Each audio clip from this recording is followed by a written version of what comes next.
Hi dear friends and subscribers, welcome to the Cricket Happening Show. A bit early here on Monday. Well, in this particular cricket show, we are going to see, I'm going to do a report on the 4 days play in the Ashes Test match where England are battling well. They are 251 for 5, chasing 504 runs to actually win this match and require another 253 runs with 5 wickets remaining. But the hopes has been led by Ben Stokes, who is on a very strokeful 72 runs with some very good driving and pulling scene as far as Ben Stokes is concerned, and looks to be a real talent there. Not out on 72 with 12 fours with Matt Pryor giving him company, but it's going to be a tall order. But so let's recount what happened. But let me tell you, there was a lot of aggression in the Australian second innings.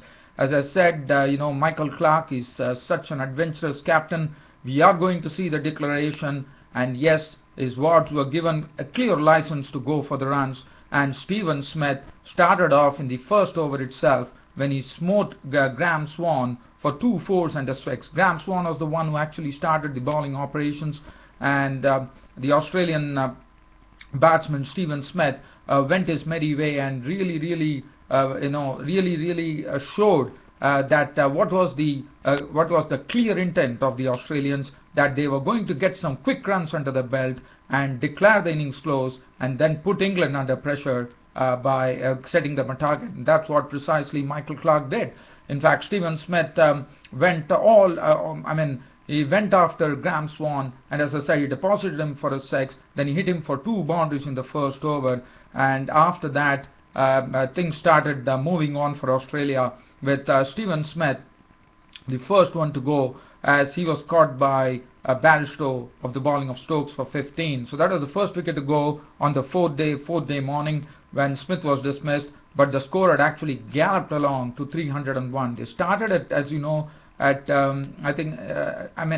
if you look at it, it was there were 226, as you know, but if you look at the score when Smith departed, the score was 301. So that clearly meant that the lion's share of the runs was being scored by Shane Watson, who was really going after the bowlers. In fact, as I said, he hit 3 sixes out of the 5 sixes that he hit.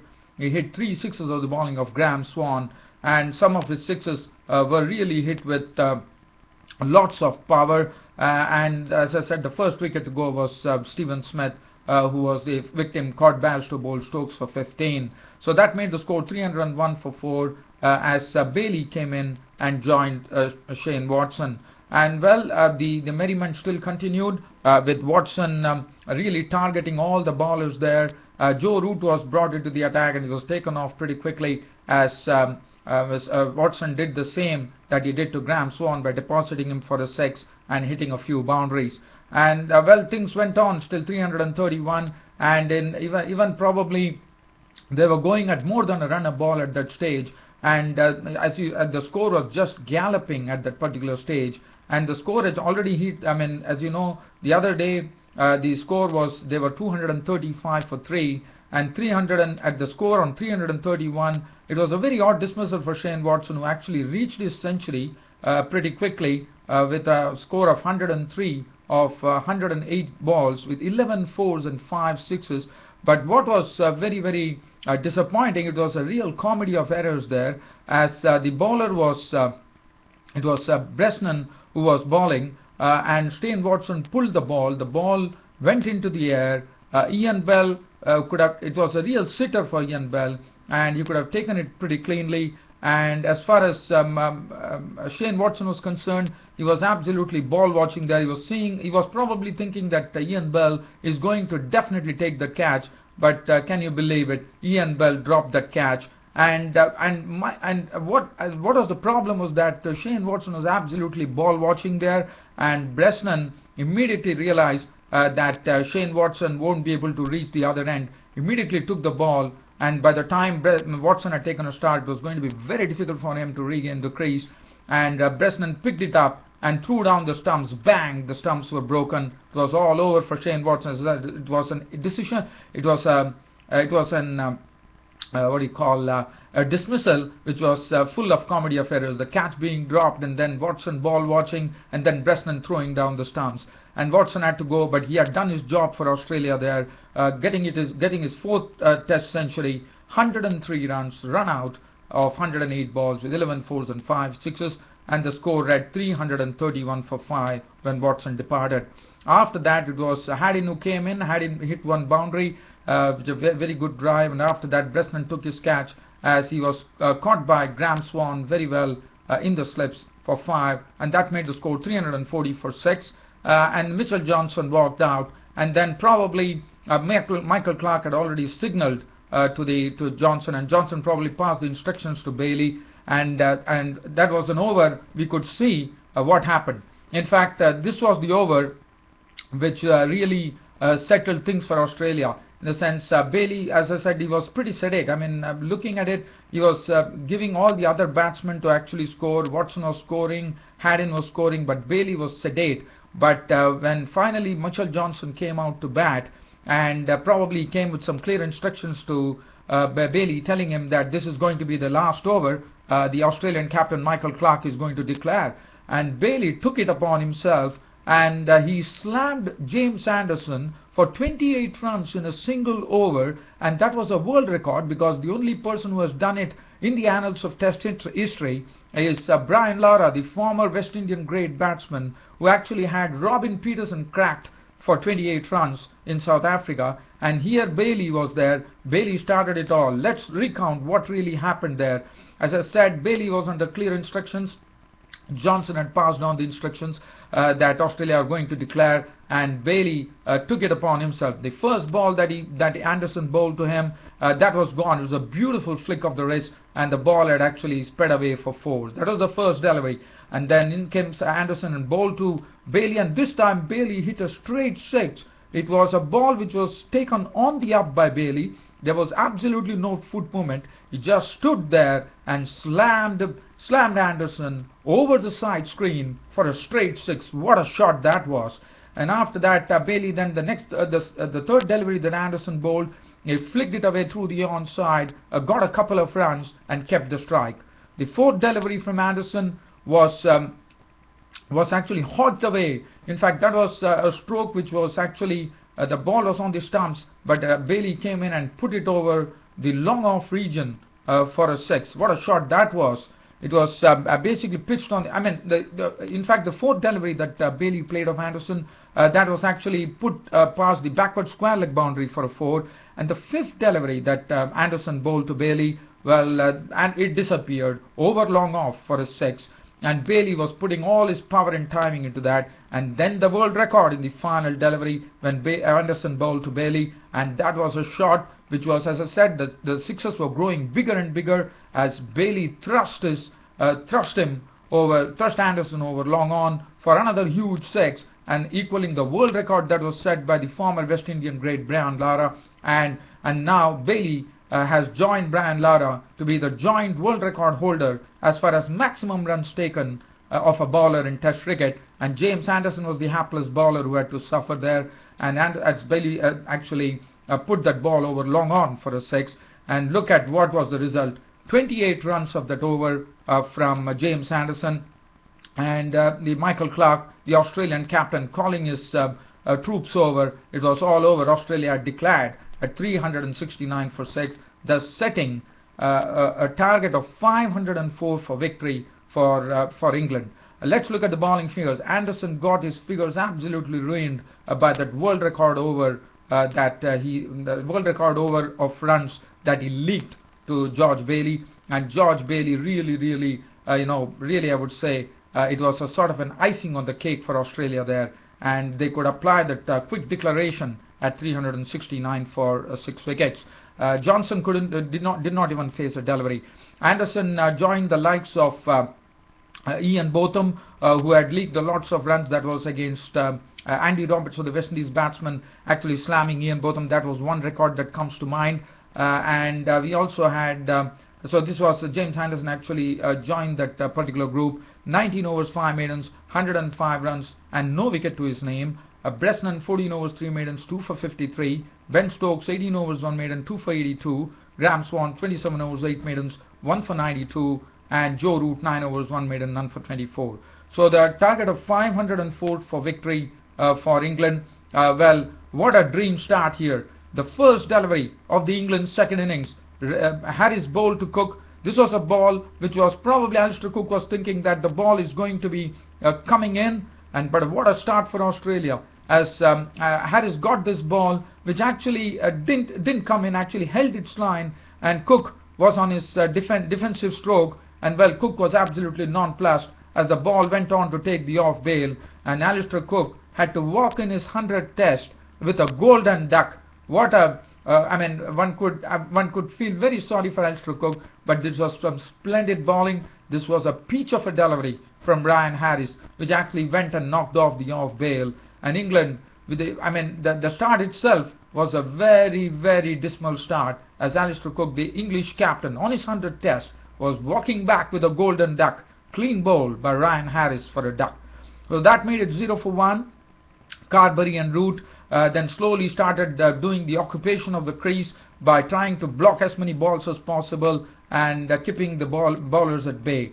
But well, after that, the score went on to 62 with some good strokes being played by Michael Carberry in his knock of 31, and that was the time the first wicket, the second wicket, the stand was broken when the score reached 62, when Watson got a ball which Carberry probably thought that it might be, probably he actually missed it. He was trying to play it and he actually missed it, but the ball swerved in and hit Carberry on the pads, and up went the umpire's finger. So Carberry was gone. LBW bowled Watson for 31 with 6 boundaries. So that made the score 62 for 2, and after that it was Mitchell Johnson with lots of pace, swinging the ball at that much pace. Joe Root was sucked into it. Joe Root got on outside edge, had it behind the stumps, took the catch. Joe Root was walking for 19 with 1-4, and that made the England task much more difficult, as England was slowly going into the mire at 76 for 3. It was Kevin Pietersen now along with Ian Bell, and Kevin Pietersen started off in wonderful fashion by driving straight down the ground for a 4, and Pietersen was looking good. He also hit some very, very good boundaries, and that was the time Michael Clarke, with a very intelligent piece of captaincy, brought Nathan Lyon, the right arm offie, into the attack. And what Pietersen did is Pietersen actually attacked Nathan Lyon and put him over the side screen for a 6. But Nathan Lyon this time made Pietersen, he tempted Pietersen. As you know, Nathan Lyon is such a bowler who really tempts the batsman into going for some big strokes, and he kept on tossing the ball with the luxury of runs that Australia had. And Kevin Pietersen took the challenge and tried to deposit him into the stands, but this time Pietersen had actually didn't get the middle of the bat. The ball went into the air, and Ryan Harris had all the time in the world to take a very good catch. But Pietersen played very aggressive knock of 45 with 6 4s and 1 6, and the score for England was 121 for 4. After that, Ian Bell was, as I said, he was just trying to stay at the crease, trying to give Kevin Pietersen all the strike, and Ian Bell was joined in by Ben Stokes. Now, the score was reading 121 for 4, and Australia might have fancied that they could make further inroads now, as they had taken Kevin Pietersen's wicket. But let me tell you, Ben Stokes, you know, he's a very talented batsman, the standard batsman. Well, he he decided that he's not going to stay put at the crease, and he's going to attack the Australian bowlers, and he did it to a great deal there by playing some marvelous drives and some extremely good pull strokes for the bowlers. Any ball which was short was being pulled onto the fence, and his stroking straight down the ground, his driving was absolutely impeccable. It was wonderful to see Ben Stokes get his talent into the full, and that really enabled Ian Bell to grow in confidence, and he also started getting some good boundaries, and he also hit a ball from Ryan Harris over the third man for a 6, and that was continuing, and suddenly the England innings was galloping at the time from 121, with Ben Stokes playing some marvelous strokes and Ian Bell supporting him admirably. Things started going on for England, and England had taken the score to 220 at that stage. So 99 runs were added in a span of probably, one could say, 20 overs. And things started looking good, and just before close of play, Australia struck there with Peter Siddle coming in and bowling to Ian Bell. Ian Bell once again trying to cut the ball, got an edge, Haddon snaffled the catch, and Ian Bell was walking after making 60 with 7 fours and 1 6. Ben Stokes was not out on 72, giving him company towards the close of play. 72 with 12 very well hit boundaries, and Matt Pryor, the wicketkeeper batsman, was not out on 7, and 251 for 5 was the final England tally at the end of the 4 days play, with the ball 251 for 5. So that essentially meant that England need another 253 runs to actually win the match on the final day, with 5 wickets remaining. The forecast is good. There's not going to be any rain there, so that is good news for Australia. As far as the bowling figures were concerned, all the 5 bowlers got wickets. Ryan Harris giving that very important breakthrough by dismissing the English captain Alistair Cook for a golden duck in his 100th Test match, and I'm sure Alistair Cook would definitely forget his 100th Test match. 10 overs, 1 maiden, 51 runs on 1 wicket for Ryan Harris, richly deserved. 15 overs, 3 maidens, 52 runs on 1 wicket for Mitchell Johnson, bowling with lots of pace. Nathan Lyon, 15 overs, 2 maidens, 1 for 49, the wider wicket of Kevin Peterson. Peter Siddle, 18 overs, 6 maidens, 1 for 56, and Shane Watson, 9 overs, 1 maiden, 1 for 31. So for Australia, it is going to be something where probably one is going to expect, with 253 runs required, and Ben Stokes being partnered by Matt Pryor, unless Matt Pryor can show the same form and Ben Stokes can continue in the same vein, which is unlike. And another thing in favor of Australia is that the new ball will be due in probably 15 overs time. 15 overs or 12 overs, whatever you call it, it would be due. So Australia would be hoping that would really give them a good start to the 5th day morning, and one probably can kill a sort of a iota of a chance, but not a big chance here, unless and until this partnership between Matt Pryor and Ben Stokes can really continue on in a very big way. But it looks like Australia are going to take the earn by winning the 3rd Test match in this Ashes Test series. There are a lot of cracks developing, footmarks are there, and we have seen some balls which have really taken off from the good length spot or from after hitting the cracks. So I think it is going to be pretty impossible for England to really stage a recovery from here on, but probably they could battle it out. They could probably frustrate the Australians and try to stretch it as much as possible on the final day. What is going to happen is going to be a very interesting thing for Australia. They might be hoping that they are going to wrap it up pretty quickly on the 5th day morning, but England are probably going to say that they are going to the main job would be occupation of the crease. Now one gets a strong feeling that Australia are probably going to take the earn today itself.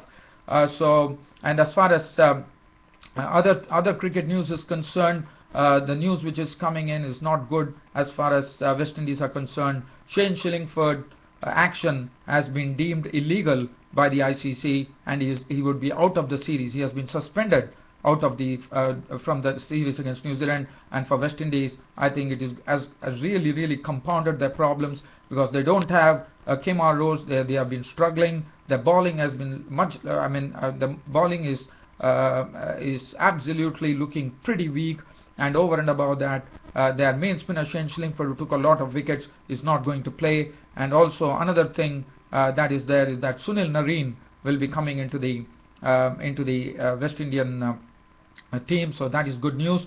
But one feels very sorry for Shane Shillingford that his action has been deemed illegal. And Marlon Samuels, he can't bowl the quicker ball, and that's what ICC has come to a conclusion. Well, dear fans, friends and subscribers, on this on this note, I'm ending my cricket show. But today's 5th day's play is something that nobody can miss. It's the 5th day of the Ashes Test match, the 3rd Ashes Test match between Australia and England, and one is pretty sure, I'm sure the Australian fans, spectators, and everyone probably would definitely be hoping that Australia is going to take the earn today.